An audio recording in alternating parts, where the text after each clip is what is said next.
I think many of you have probably heard before that one of the ways that we can describe our religion is a religion of balance. And we're going to try to flesh this idea of balance out for the purpose of this khutbah. And in order to do that, we're gonna start with something very fundamental in these few minutes. We ask Allah for guidance to a straight path in Surah Al-Fatiha, Ihdina as-Sirat al-Mustaqim. And right after that path, it would have been enough if we asked Allah to get, if you're asking someone for directions and you're asking to get to the right destination, the shortest distance between 2 points is a straight line, right? So we're asking the most direct path that leads to Allah's pleasure and leads us to the destination that's required for us in this life all the way to the next life, right? So the imagery of the straight path is very powerful, but it's not enough. Allah didn't stop there. Allah taught us to say something more. He taught us to say غير المغضوب عليهم صراط الذين أنعمت عليهم غير المغضوب عليهم ولا الضالين. So there's two components here. One, on the one hand, not only is the path straight, but others have walked this path before. So show us the people who did this before us, right? So there's already a case study, there's already a role model, there's already a precedent. And the thing about paths in the old world, nowadays, of course, we have paved roads, but in the old world, when people would travel in a certain direction over and over again, even if it was in the wilderness, it would naturally form a path, right? The grass would stop growing there, and you could see that there's a path already formed. People have treaded this before. So you could see that you're not the first one to go down this way, right? So Allah is now taking elements from those paths and He's giving us those people in the Quran. But what's even more peculiar is Allah then says, غير المغضوب عليهم ولا الضالين. But don't show us this is the path we do want, and here are these other two pathways we don't want. Keep us away from these two other pathways. Which is odd in a sense, because if Allah already told you, you already asked Allah, I want to see the straight path, then why add and not the two deviated paths, right? Because the straight is straight, and the deviate is deviating. So, and anybody can tell the difference. It's because these two deviations, basically you can say these two exits from the highway, they are so small and so subtle that you won't even realize that you took the exit.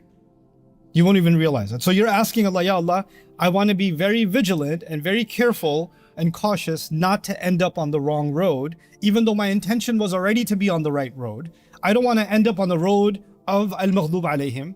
I don't want to end up on the road of al-dallin. And by the way, the imagery suggests that those two groups of people were already on the right path and then they veered off. So I don't want to be, so the point is, it's not enough to get on the right road. The challenge will be staying on the right road. That's going to be the challenge. And that challenge is going to come, the two most likely ways that we can fall off track is a path of people before us who made similar mistakes and they're described as al-maghdub alayhim, and another group that made a different kind of group of mistakes, al-dallin. Now, coming back to the idea that I started with, I said our religion is a religion of balance, right? So it's as if Allah is saying there's one path that's balanced, and there's one imbalance that goes this way and the other imbalance goes that way. There's two different kinds of imbalances that can happen. And from that, now let's take another step.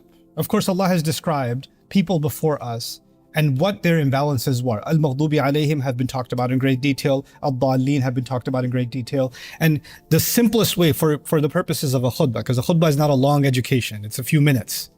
So just the simplest way you can think about this is, what's the difference between those who earned Allah's anger, those who were deserving of anger, Al-Maghdub alayhim, and who are the people that are lost, Al-Dallin? For practical purposes, if you know that you're turning the wrong way, you know that's the wrong turn, but you do it anyway. You know it's wrong, but you're like, yeah, it's bad, but it's not that bad.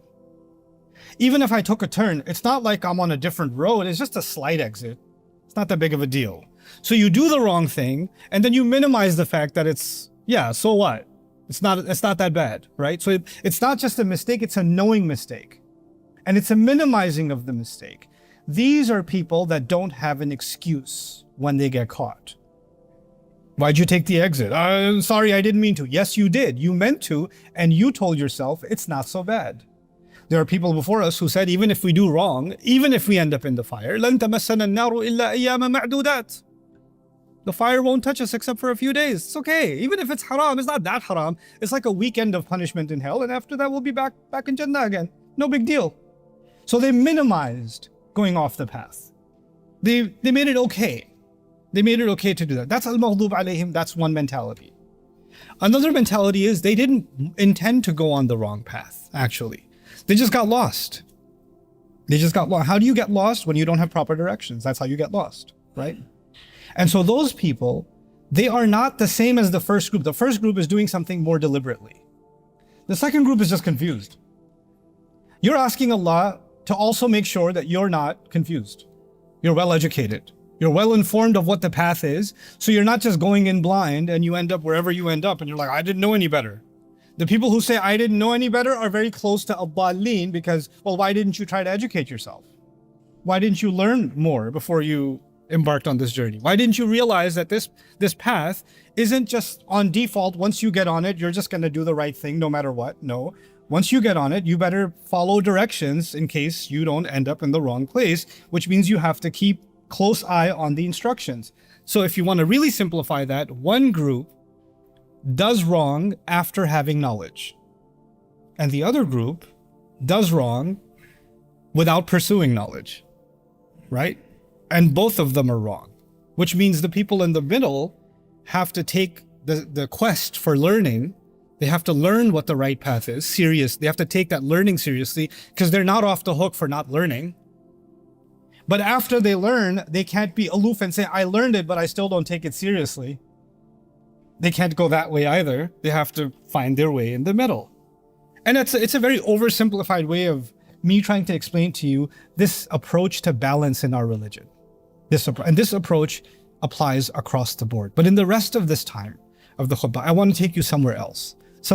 This notion of balance. Allah then, what He did in the Quran is He didn't just have conversations with Muslims. He did something very interesting. No other religious text does this. Religious texts, if there are any, and writings of theologians, writers, etc., they're speaking to their own people. They're speaking to the faithful. So in the Quran, for example, Ya ayyuha alladhina amanu, those of you who believe, that's talking to us. But the Quran makes it a point to talk to non-Muslims. It's having a direct conversation with people of the book, for example. Both Jews and Christians are a direct audience in the Quran. So just like you find Ya ayyuha alladhina amanu, you also find Ya ahl al-kitab, people of the book. Ya bani Israel, sons of Israel. He's talking to them directly. Ya ayyuha alladhina kafaru, la ta'tathiru al-yawm. Those of you who disbelieve, don't make excuses today. Ya ayyuhan nas, people, humanity. Allah is not just talking to Muslims. Allah is talking to everybody else. But we know, you and I know, being on the inside of Islam, we know that all of it, the whole book, is relevant to us. It's for us. Even when it's talking to them, it's still beneficial for us. That's our faith. So when Allah chooses to speak to those people and tells them something, when He's telling them something, it's not like I read that and say, oh, thank God, that's not about me, that's just about them. Let me go to the parts that are about me. That's not my mentality as a believer. I have to look at those ayat and say, well, Allah is telling them because they took that wrong turn. I better pay attention because in the very Fatiha, I begged Allah to make sure that I don't make the mistakes that people before me made. So if He's warning them right now, that warning is still relevant for me because I'm still in danger of taking an exit and taking the wrong turn. So I'm going to take just one of those ayat. This phrase occurs twice in Al-Ma'idah and before that in An-Nisa. But I'll take the ayah from Al-Ma'idah, which before this ayah, Allah was talking to the Christians, and after this ayah, Allah is talking about the Jews. So it's almost combining both. Ya ayyuha alladhina amanu la taghlu fi dinikum. Ya ahl al-kitab rather, sorry. Ya ahl al-kitab, though the people of the book, do not become excessive in your religion. Don't become bloated in your religion. La taghlu fi dinikum. Easy English, I would say, don't become overboard. Don't become extreme in your religion. Al-ghulu. Ghulu in Arabic is when an animal becomes too fat, or a bone becomes too thick, or the swelling becomes too large. or the arrow pierced too deeply. All of these are examples of ghala. They even say when the prices in the marketplace, like, grocery prices are about to get higher because of what happened in the tariff wars, etc., right? We're going to see the implications in a few weeks. But when they do, we'll say ghala si'r. Prices have been inflated. Prices are swollen. Real estate people will talk about when prices go too high and the market's unnaturally inflated, right? That's ghulu, actually. Allah is saying there's such a thing as ghulu in your religion. In your religion. And if Allah is warning them about this, but the point I'm making so far is the warning is relevant for me and the warning is relevant for you. So let's understand that. What does it mean to go overboard in your religion? Our religion is made up of guidance from Allah. All of the things in our religion are good things. All of them are good things. If you remember nothing else from today's khutbah, just remember this one thing. If you do a good thing, but you don't do it in balance, it also becomes a bad thing. Even when you do a good thing and you do too much of it, that's not healthy. That's not good. That's not okay. Drinking water is healthy. There is a quantity of water you can drink and kill yourself. Even though it's water. It's the source of life on this earth. Right? Let's talk about within our religion. The famous story, I won't narrate the entire text of the hadith, but just the overall point, because you've heard this many times before. There are companions of the Prophet ﷺ who were very excited about the religion, and one of them said, I'm just going to not sleep anymore. I'm just going to pray tahajjud all night, every night. I'm just not going to sleep. Another said, I'm just going to fast every day. The other one said, I'm just never going to get married. I don't want to fall into temptation. Forget temptation. I'm just not even going to get married. Forget it. Right? And the Rasul ﷺ corrected all three of them because you're all going overboard. You're doing too much. But it's not just about doing too much. If you're going to stay up all night, the human body, what's going to happen to it? You're not going to have energy in the day. You're going to be half asleep in the day. So by the time you get to Dhuhr prayer, even if you're praying and your eyes are rolling in the back of your head. Are you able to concentrate even on the other prayers? No. You went overboard here and the price is going to be paid somewhere else. And you were required to do work in the day. You were required to take care of your family in the day. You were required to be maybe he's a guard at the gates of a city and he's half asleep. Is he putting other lives at risk because he's staying up all night every night? And can other lives be lost because he was staying up all night and he's thinking he's doing a good thing? Yeah. That one good thing, too much of it can create major problems, can't it? Somebody says, I love the masjid. The rewards, I heard a lecture about the rewards of being in the masjid. I just want to be in the masjid all the time. I just don't want to leave. I just want the blessings of Allah. The dunya is fitna outside. I just want to be in Allah's house. Nobody's here. One car parked outside. Homeboy sitting here and just chilling. Hours and hours and hours. Right? What happens to the rights of his wife, his children, his mother, his father? What happens to his financial responsibilities? What happens to his social responsibility? What happens to all of that? All of the things, and he's sitting here reading Quran. He's sitting here 8 hours a day reading Quran. But that Quran is telling him to take care of his family. That Quran is telling him to make sure that he takes care of his parents. That Quran is telling him to fulfill all of these other obligations, and ironically, he thinks he's doing a good thing while violating all of those ayat that he's so passionately reciting. You can do a good thing, but it can very easily turn into a bad thing. Why? Because you can go out of balance. It's as simple as that, just going out of balance. Our entire religion is actually based on this idea of balance.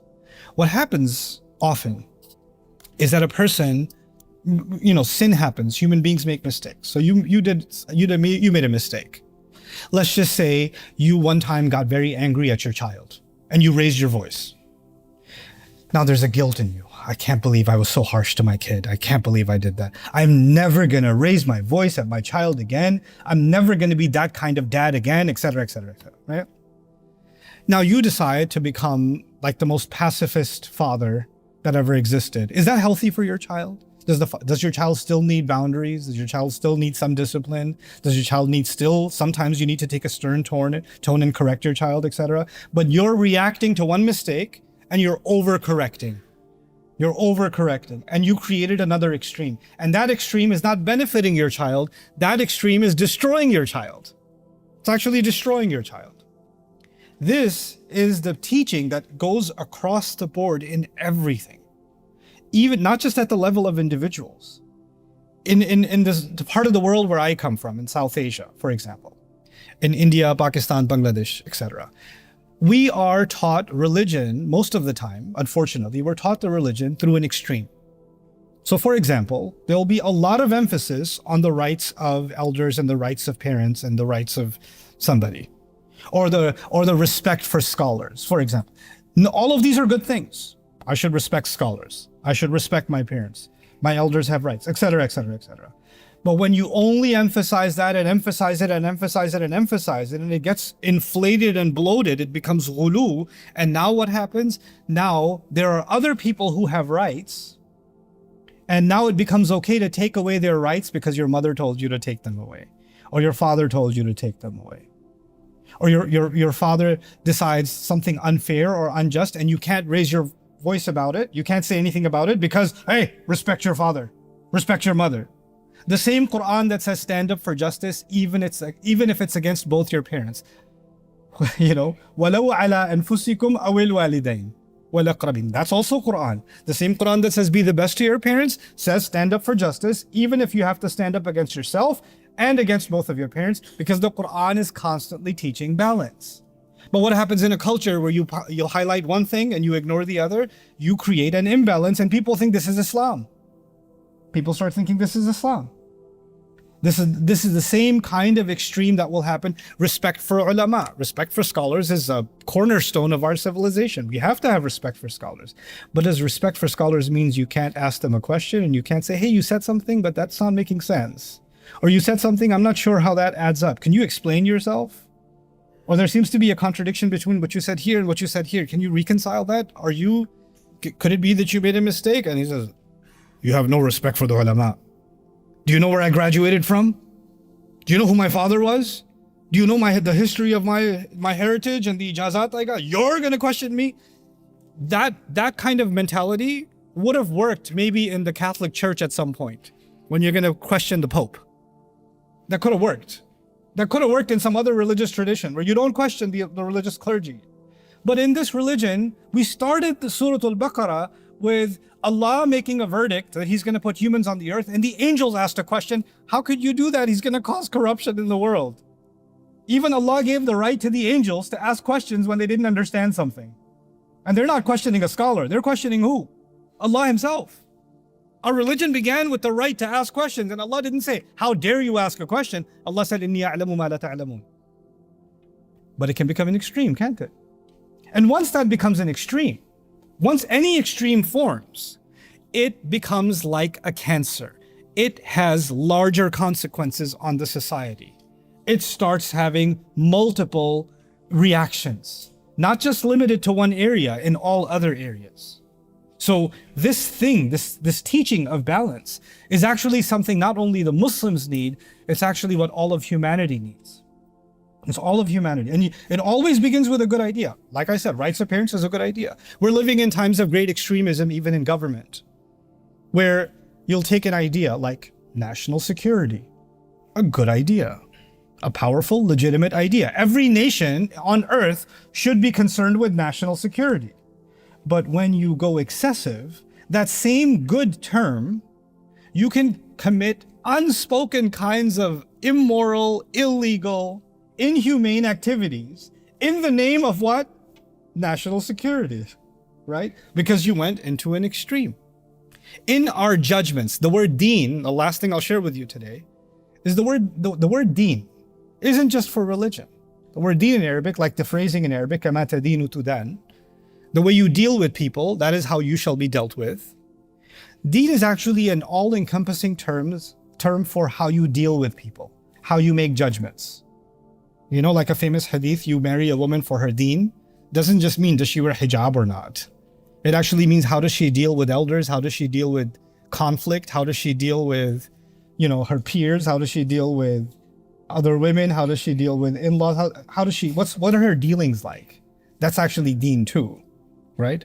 So when Allah says, لا تغلوا في دينكم, this is a pretty comprehensive phrase the people of the book were told. Don't become obsessive, don't become extreme in any of your dealings, in any of them. Now, before I leave you, I just want to give you some food for thought, because this has so many powerful implications. I want to leave you with some things that for you to think about and discuss, inshallah, with your friends and family as we end this khutbah. And that has to do with an extreme that the Muslims sometimes fall into without realizing it. The kinds of, as a group, not as individuals, but even as a group. On the one hand, you can have an extreme, oh, this is we want a protective environment for our children. We want to protect our kids from bad influences outside, right? So that's a good thing. There should be a nurturing, protective environment for our children. If you take that too far, then you're putting your children inside of a cocoon and they don't know what's going on in the outside world. They don't know what other kids are doing and talking about. They don't know what's out there. And the moment they get old enough, because you cannot keep them inside this cocoon forever, eventually you'll have to get them out of that environment and take them outside. And because you tried to overprotect them, they weren't ready for what's coming from the outside. They never learned what it means to get into a fight and how to deal with that problem. They never learned how to face adversity. They never learned to respond to someone who's making fun of them or to challenge what they believe. They never learned any of that. They never learned how to handle intimidation, how to respond to it, how to engage with it, how to deal with it. Why? Because you were trying to protect them. Well, your attempt to protect them actually made them the most unprotected. That one extreme ended up becoming the other extreme, right? And then there are other folks that can say, no, I want my child to know what the world is like. I want them to make non-Muslim friends, and as they should, I believe they should too. And so they engage with the society, but there's not enough of a nurturing environment to strengthen what they actually believe, right? So now they're too overexposed to the outside and the outside elements, and that's become an extreme. And what's supposed to ground them in their own identity and their own protected environment, what's supposed to fuel them, not enough of that is there. And what happens is those kids eventually say, well, I don't know about this Islam thing, Mom. You do your Islam. I'm out. I don't want to deal with it. And then those people come into the Imam and say, give me an extreme solution. Give me some surah I can recite and on my child, and they'll come back to Islam, right? That's not how this works. When you when you follow an extreme path, you're going to get extreme consequences. That's just the nature of things that Allah has made. It is the final food for thought I'll give you on this subject. Inshallah, I plan on fleshing this out some more for us. Muslims, we've had a good life in the US, and we've had some hiccups along the way, but we've had a good life in the US. As I travel across the world, I get more perspective on what life for Muslims is like everywhere, in the Muslim world and the non-Muslim world, right? The United States, Muslims, the Muslim community fares much better. Our life is much easier and much more opportunistic, but we have much more opportunity than most places in the world to live the way we want to live, to practice our religion the way we want to practice our religion, to study our religion, to learn our religion, to engage in discourse, etc., etc. We've had that. But unfortunately, we took this to an extreme. And what we did as a result of this extreme is we became too comfortable. We became too comfortable. The thing is, we stopped learning from history. When a minority stays in a larger society and they become too comfortable and they stay within themselves, the larger society, even though you're going to the same grocery stores, you're stopping at the same gas stations, you're going to the same hospitals, you're engaged in that society, but you're also cut off from them. You're not engaging, and they don't know what you're actually about. They don't know what you're really about, right? There's not enough engagement with them. Eventually, that society, they will need someone to blame for their problems. And this is history. This is not America. This is history. And usually, faith communities are one of the first targets. And the reason they're targets is because they were actually comfortably living in one form of an extreme or another, and they didn't address something that was so basic in our religion: the rights of your neighbor. Many people live 10 minutes away, 15 minutes away, 20 minutes away from a masjid. They know people at the masjid, barely, but they definitely don't know 5 neighbors this way and 5 neighbors that way. Forget 10 neighbors and 40 neighbors like the hadith mentions. They don't even know 5 neighbors. They don't even know. So when something's going to happen, they can't be good to their neighbor. By the way, Quran told you to be good to your neighbor or no? Yeah. Right? The Quran told us that. And imagine the entire Muslim community was good to their neighbors across the USA, just across the USA. wouldn't that become one of the most powerful Islamophobia campaigns that ever existed? Like before your neighbor watches something on Fox News or whatever about Muslims or anywhere else on any other platform, before that image of the Muslim is already broken by their neighbor Ahmed, their neighbor Kareem, their neighbor Fatima, isn't it? But we became extremely comfortable and isolated. And we became happy in that comfort and that isolation. And there are prices to pay for that. It's not too late, but we better wake up. None of these forms of extremes are going to help us survive. None of them. There are people who live extremely, they're extremists, they live in the past. They don't want to live in the present. Why can't we go back to the days of Umar radiallahu anhu? Because Allah decided that the days of Umar radiallahu anhu are over. That's why. Because Allah decided that it's 2025. Oh, things before social media were so good. Well, Allah decided to allow social media to spread all over the world. What do you want to do? Before social media, there was less fitna. No, there wasn't. Have you studied pre-Islamic poetry? Have you studied what was happening in the Abbasi period in the Muslim Ummah? Like the things you're considering crazy extremes and fitna, and all of this stuff existed, man. All of this, without a device, it still existed. It still existed. Allah did not create us to be in ideal situations. Allah created the world to be a challenging place no matter where you are. And then you have to find balance even though you're in a challenging situation. Even though you're in that situation. I pray that the Muslims of this country rise to the occasion, myself included, all of us included, that we recognize that there is a very deep problem in front of us, but that problem should not lead us to just become alerted and scared. This problem is also a major opportunity. It's an opportunity for us to rise to an occasion and to actually show what balance looks like. Everyone in this country is talking about one extreme or the other, a far right extreme, a far left extreme, an authoritarian extreme, a woke extreme, extreme, extreme, extreme, extreme, extreme. And no one actually has a narrative that says balance. And the people that have the ability to do that are the Muslims. And the people who need it the most is the rest of humanity, us first and the rest of humanity. So we have an opportunity in front of us. And I pray that this generation actually rises to that occasion. Barakallahu li wa lakum fil Qur'an al-Hakim wa nafa'ani wa iyyakum bil ayati wa dhikr al-Hakim.